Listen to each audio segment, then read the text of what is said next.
Welcome in, Sport and Order Monday. Looky, an East Coast battle to start your week. Lot going on in the baseball world, in the Aaron Rodgers world, and the NBA playoffs. I am waiting for you. It is creeping closer and closer. Let's meet our contestants for today's Sport and Order. First of all, the superstar, the man I work closely with on the video team every single day. They call him Big Sean 311 on his Instagram account. Sean Superstar Daley, who made it to the finals in the Sport and Order tournament. Sean, welcome back, my friend. It's good to be back. Trying to pick up the pieces. Hey, listen, all you can do in life is move forward, and that is what Thomas Carannante has done at Tommy's_takes, doing work, as he likes to tell you on his Twitter bio, for Yanks Go Yard, the podcast, the website, and looks like he's at new Yankee Stadium right now. That's a sweet background, Thomas. Welcome. Thank you. Thanks for having me again, Carm. Haven't mentioned it since the draft, but I was glad our teams were able to do business. New York Giants trading with the Chicago Bears, Justin Fields. We get an extra draft pick. I'm loving it. So we want to actually take a moment of just appreciation right now in Sport and Order for all us Chicago Bears fans out there. That trade put the Bears back on the map. I hope it works out incredibly well for you, because the Bears are all of a sudden interesting and entertaining and no longer an endangered species. Thank you so much for your support, Thomas, and all Giants fans everywhere. So thank you. Yes. And by the way, your Yankees are back. That's why we're not talking about them today. They've been playing good baseball. We are going to start with Aaron Rodgers, but first things first, let's get the rules of the road out there for you. 7 questions. First 1 to 4 will take home today's battle of Sport and Order. 30 seconds on the clock to give your best take as to why you feel the way you do on whatever question is being asked.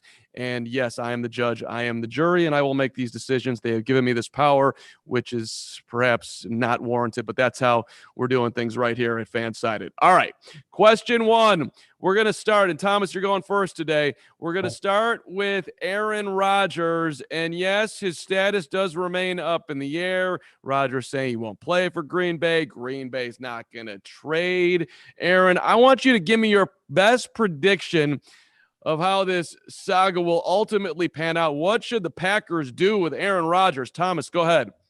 I think they got to trade him, whether this stuff is real or not. We really don't know what is real. It seems to be a bunch of nonsense at this point. And he talked a little bit at the Kentucky Derby about it, but wasn't very revealing. Look, the organization has failed him time and time again, whether it was taking too long to get rid of Mike McCarthy, whether it was keeping Dom Capers on board for too long, whether it was keeping Mike Pettin on board for too long, whether it was drafting too many defensive players in the first round. Trade him now, get the value, start with Jordan Love. That's another way you did wrong by him. So start with the pick now, get more assets in return, start fresh. Make the move. Get busy in the trade market. Get what you can. Sean? I think Rodgers is going to play out this year unhappily, and then he'll get traded next offseason when his contract is in his final year, maybe to like Vegas. But I'm taking a different stance on this. I don't think they did him completely wrong. They surrounded him with an NFC championship level team. This is kind of what teams have done in the past. I mean, the Niners did it to Joe Montana. Steelers did it to Terry Bradshaw. The Pats did it to Brady. I mean, I think Rodgers can write this by doing what Brady did and playing well enough where they have to trade Jordan Love eventually. So I think it's on Rodgers here to write this situation. So I like that you're bringing it back to Aaron on some ways, but a little bit different. Like the Patriots didn't trade up to draft Jimmy Garoppolo. Steve Young, different level of talent than Jordan Love. I tend to lean where Thomas is at here. And you know what?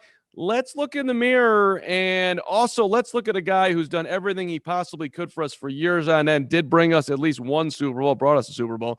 So why don't we do right by the player? And also, by the way, lean into what we thought was right. Make the move, make everybody happy. If you want to make him a villain on the way out, go ahead and do that.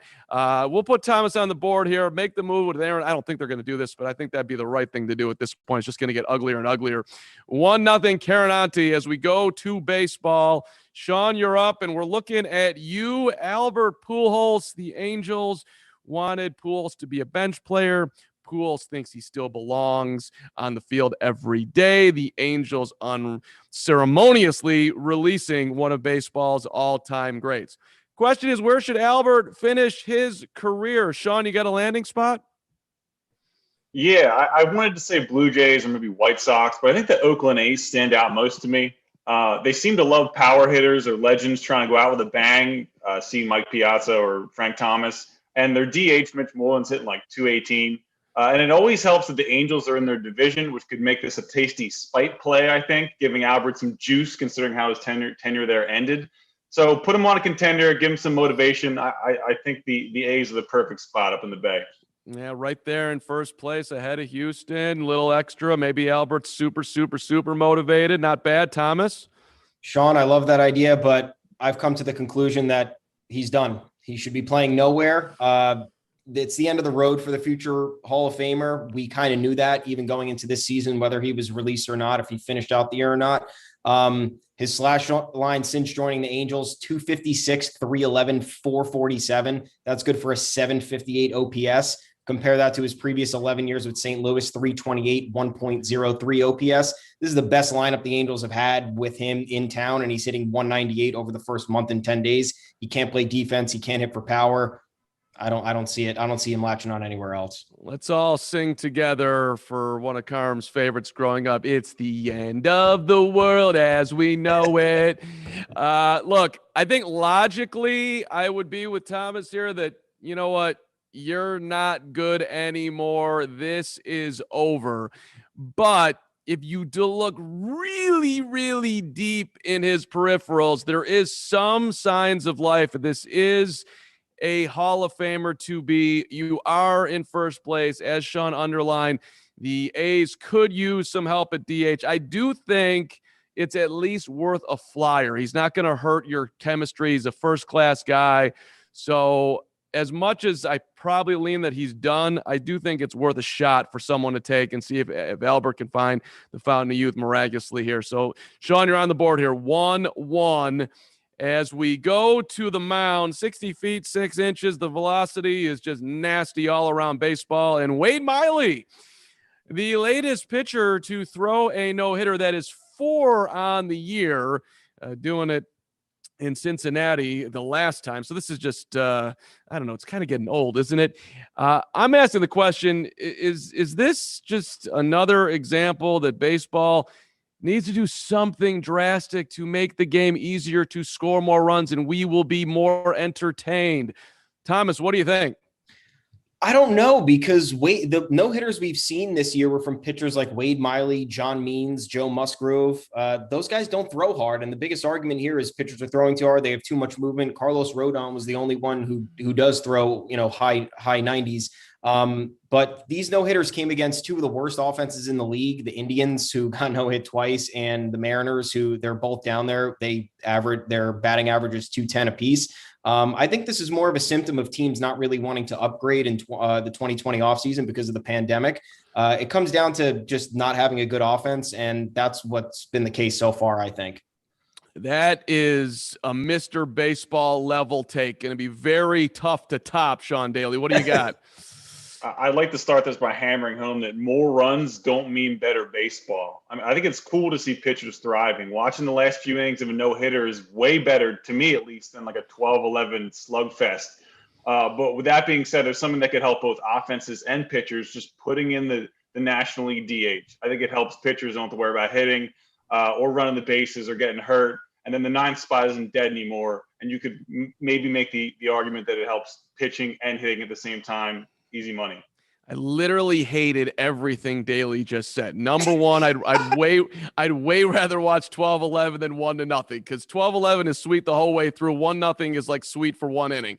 I don't want the DH to the National League. Give me some strategy. Give me some old school. And there's nothing better than when the pitcher hits a bomb and you go crazy. And number 3, I'm too wrapped up in number 1 and number 2 to even think about what number 3 was. Carannante, you get a point here. And if I could deduct from Daley, I would, but we're not going to go completely over the top. 2-1.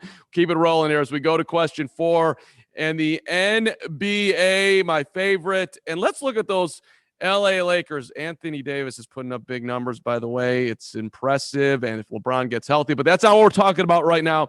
We're just talking about the 7 seed, which is where the Lakers sit right now. So they'll play the 8 seed to guarantee their spot in the playoffs. As of today, right now, Golden State would be the matchup. Memphis, though, is only a half game back. of those two teams, both right there, interesting matchups, who would have the better chance to beat LA? Sean. And not only is Golden State the only answer here, it's the easy answer. I mean, this series might get the highest ratings of the entire playoffs. You have literally the Human Torch and Steph Curry. He can knock out LeBron again. Great TV narratives all week. I think we'd love First Take and whatever the other show is. Do you really think Dennis Schroeder is going to slow that guy down? He's averaging a career high in threes taken and made, free throws, points, and he's even more aggressive this year mentality-wise because he has to score if they're going to win. Steph wants blood, so I'll go with him. Sign me up, Warriors, Lakers. I wouldn't hate it, but let's hear Thomas's take.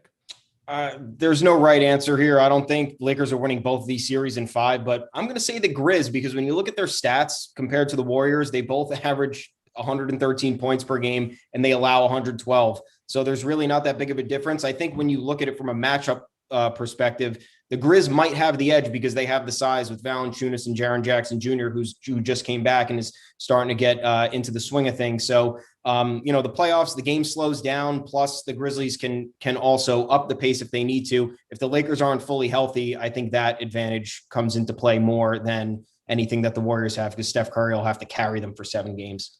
Didn't even mention Ja Morant throwing some flame in the in a play-in game situation, getting hot. By the way, the Lakers, if they did lose that game, they'd have an opportunity to get in if they beat whoever wins the 9-10. This is a tough one because I do think Memphis is sleeping here, but I guess I'll go with Daley. Sign me up for the entertainment. Give me Warriors, Lakers. I will be a casual basketball fan and want to see the stars come out. I don't think Golden State can get them, but I'd be super interested to see it. And then I'd love to see the Warriors play versus the 9-10 game. And maybe we could have a little Morant versus Steph. That would be sweet. 2-2 as we go to question 5. And I want to throw some attention the way of Russell Westbrook, who's now tied with Oscar Robertson for 181 career triple doubles. He's got 35 this season. He's already got the all-time record in Washington, playing there for 1 year, passing Darrell Walker. That's pretty amazing. I'm asking this. Is Westbrook the most undervalued great player in the history of the NBA? You can go a lot of ways with this one. Thomas, what do you got? I don't think he's that undervalued. I think that everybody appreciates his regular season stats. I just think at this point, it's proven that he's not really a postseason commodity. He was ditched by the Thunder and the Rockets at this point. He's not a good enough shooter. I know he's great at taking it to the basket and creating opportunities for his teammates, but couldn't win a title with Durant, couldn't get out of the first round with Paul George, shot 24% from 3 last year in the Rockets, lost to the Lakers in that playoff series. So I don't think anybody's doubting his abilities as an everyday player, but at this point, it just surrounds the postseason and the clutch, and he just doesn't have the numbers or the medal. Just crushing the shooting of a Russell Westbrook and the playoff performance. Could have even thrown in. There was up 3-1 with Kevin Durant, and somehow blew the series. Sean, are we undervaluing, underrating Russell? No, I'll go even further. He's the most overvalued player I've ever seen. I appreciate his motor. I appreciate it, but Westbrook's stats mask the fact that he's terrible to close games and always has been. He hasn't made a playoff run since Kevin Durant said peace. He's the worst player to have on your team if you want to develop young players. Just ask Rui Hachimura or whatever the kid they drafted in the first round. Numbers are great, but this is where I call casual on people who just look at box scores and don't actually watch the game. The sport he's playing. You got to watch the game. It's not the same as the numbers. Whoa, man. Oh man. That is an over-the-top blasting of Westbrook. Sean Daley, I'm giving you credit today. I did not see your takes coming at all. I thought there'd be some love here for Russ, but none to be found. Look, the guy had Kevin Durant, and he was up 3-1, as I was underlining a second ago, and they somehow, some way did not get in the playoffs. But come on, you telling me when you watch Russell Westbrook play, you don't enjoy it? The man is a complete force going to the bucket. He plays hard every single night. Yes, he doesn't shoot it well, so I do think we don't give him enough love. But breaking this one all down, I guess at the end of the day, I'll lean towards Thomas because he's dialing up the shooting. And if you can't shoot, especially in today's NBA, I suppose that your value gets way diminished. And so I'll give it to Carannante. Man, if somebody just had like sung the praise of Russell Westbrook, I'd feel so much better about my vote there, but I had to pick between the two of you crushing them. Question 6. Daley, you're up. The Pelicans. This is interesting. They're blaming the NBA for Zion Williamson's finger injury that ended his season. Most likely the Pelicans' chances to make the play-in games. Their general manager, David Griffin, is saying he's told the NBA that Zion was being officiated wrong and that an injury like this would happen. Zion's bigger than everybody. Should Zion get the same touch calls to protect him despite his size advantage? Sean, what do you think? Stop whining about officials. I love Zion, but it's not like he's not getting calls. He's 4th in the league in free throws per game at like over 8 a contest. He got hurt because we're playing in a condensed season that everyone's getting hurt in, and he's also always kind of been injury prone. David Griffin should spend less time complaining and more time finding big men that maybe stretch the floor and don't clog the lane for your superstar like he did the last 2 off seasons. Maybe then there'd be less people in the paint to foul your franchise cornerstone. Bang, bang, bang. David Griffin coming right at you, buddy. All right, Thomas, what's your take on the Pelicans complaining? I agree. It's Bush League. Look, blaming the refs is only appropriate if they're point shaving or if they're letting the pass interference play happen in the Saints-Rams game. Like, at what point, how much longer is this going to go on for? The defense already in the modern game has no leeway. For a guy like Zion, like guys like Zion and LeBron, everybody's already disadvantaged. And did you even see the play he was injured on? He was jumping up for a rebound. He was out of position. He almost went over the back and he just jammed his finger. So if David Griffin came out and complained after he had gotten clotheslined in the middle of the lane and, had his mouth guard and fly out and lost a tooth, that'd be a different story. But this was nothing. Look, the guy nearly blew out he did blow out his shoe and nearly blew out his career in college. Every time I watch Zion play, it looks like he's in pain out there. Complaining about it, as you guys are underlining, is completely and utterly ridiculous. And hey, there's also basketball happens. And yes, guys are officiated differently. Zion's not going to be officiated like, say, Kevin Durant would be. So for all of these underlying reasons, you're both in there. But Sean, I like what you said the most as far as look at the way you constructed your roster. You could help them out in a million different ways, and the Pelicans have not done a good job. I think that's 100% accurate. So 3-3, we go. Daley back in there, and it all comes down to question 7. And a guy by the name of Tony La Russa, the one-time great Oakland A manager, great St. Louis Cardinal manager. I'll even give him a great young Chicago White Sox manager. But right now, not that great. Struggling when to know to take out pitchers, which I never thought was going to be a problem, but he left Lucas Giolito in too long. Now he doesn't know the rule book. Little bit of a odd rule, 10th inning, who gets to go out to second base, but still didn't know the rule book. The White Sox, though, by the way, they're still in first place. Let's name that. How long do we think the White Sox are going to stick with clearly past his prime Tony La Russa? Thomas, you are up. He's there all year. That's no discussion. I think he's onto something. Forget about these rules and maybe all these dumb baseball rules will go away. We can get rid of the extra inning rule. If managers forget about it, we can forget about the 3-batter minimum. It doesn't matter. I like a guy like La Russa because the game of baseball has lost the feel from the managerial perspective. You have the Rays who are scripting games. You even have teams like the Los Angeles Dodgers. I know they're having a tough time right now, but they've been among the best in the league for a decade, and fans have found a way to complain about Dave Roberts' managerial strategy or the front office, sending all the influence down to the dugout. Give me an old school guy like La Russa. Keep it going in Chicago. They're going good places. This is an interesting take by Thomas, which I will expound upon it and after Sean Daley gives his final answer here, and we can determine this one. Go ahead, Sean. I mean, Joe Girardi messed up his lineup card. Even Philly's not clamoring to fire him. I mean, I think that it's safe to say at least he'll know this rule for the future. I think this is a product of our sports fandoms needing immediate gratification or immediate dismissal, or it's either that or Carm's plot to ruin his crosstown rival. He hadn't managed for almost 10 years, and his lineup is stacked. So I say we let him keep cooking. He has a track record of success, and I mean, scrutinizing him over 40 games, I don't think it's necessary. So this is interesting. Let me ask a couple questions here before I determine my winner. Thomas, are you saying you want to get rid of Major League Baseball's extra inning rule? You're cool with games going 15, 16, 17 innings? I mean, I forgot the rule was there. I'm in LaRussa's boat. There are times where I'm looking at the score app when I can't catch the Yankee game on TV, and I'm wondering how a runner got on second to start the 10th. So, So you want to go back to old school? yes. Okay. And Sean, are you saying that where I'm going to quibble with you is that just because the White Sox lineup is stacked, does that mean that we should give them a pass? Am I hearing that right? I mean, wins cure everything, don't they?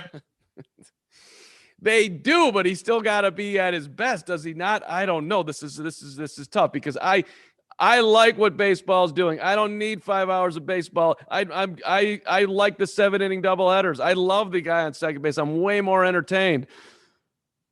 But he's got to know the rules. He's the manager. You're just like, you're giving him a pass or like not knowing the rules. I cannot support that answer. Daley, I don't love your answer though either, because you're saying like, they're good, so it doesn't matter what he does. But at the end of the day, I guess the question was how long are they going to stick with him? And both of you guys are saying they're going to stick with him. And I guess Daley's reasoning is slightly better because it ain't going to matter because these guys are just that good, and La Russa's impact is going to be minimal. So Sean Daley, in a weird ending finish to our Sport in Order, you get to take this one home, my friend. Carannante, we're gonna have to do a podcast on baseball and how this is gonna go forward. We need shorter, more. I think we should have a time limit put on baseball games. Whoever said that on Sport in Order was a genius. Give me a nice 3-hour game. Oh, I'm fine with changes. I just say, come on the Yanks Go Yard podcast. Me, you, Adam, we'll talk about it for an hour. Let's discuss. I await my invitation. I would love to have one. Daley, any thoughts here on your half victory with that terrible Tony La Russa take to finish it? I mean, baseball's not my strong suit, so I'll take it. It's all good. Whatever I need to do to win, just like La Russa. I mean, I can mess up, but as long as I come out with a W. To recap today's episode, Tony La Russa's managerial skills don't matter. Not knowing the rules doesn't matter. The Pelicans, quit complaining. Russell Westbrook stinks. We wanted the Lakers. Okay, I'll stop right there. And the no-hitters are happening from bad pitchers in baseball. I think we learned a lot. And Albert Pujols, you belong with the Oakland A's. Gentlemen, thank you so much for making time. We always appreciate it. Sport in Order every Monday, 5 Eastern, 4 Central. And yes, we appreciate you watching and all the help today. We will see you next week.